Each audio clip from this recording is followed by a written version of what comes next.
Why real confidence has nothing to do with status and everything to do with self-forgiveness. We talk a lot about building confidence, but here's the truth. You cannot build unshakable confidence on a foundation of self-judgment. If you're secretly punishing yourself for past mistakes, you're not building confidence. You're just reinforcing shame. And no one performs well under internal attack. Real confidence lives in a body that feels safe with itself. Most people don't realize they're carrying emotional clutter.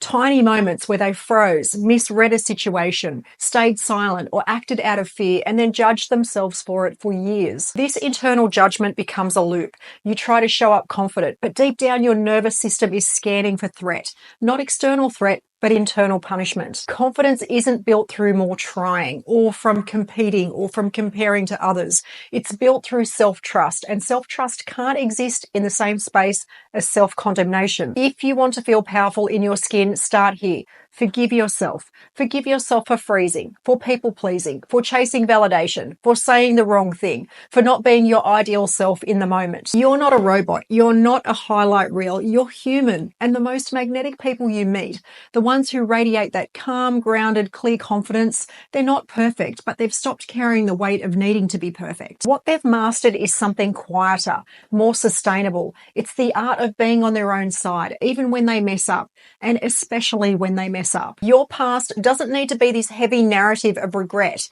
It can be a little ridiculous, a little funny, a little highlight reel of your awkward era. When you stop dramatizing your mistakes, they lose their grip. So instead of replaying that awkward conversation from 3 years ago and cringing, just laugh at it. Call it what it was, a moment in a billion. Self-forgiveness doesn't mean denial. It means you stop defining yourself by the parts of you that were still learning.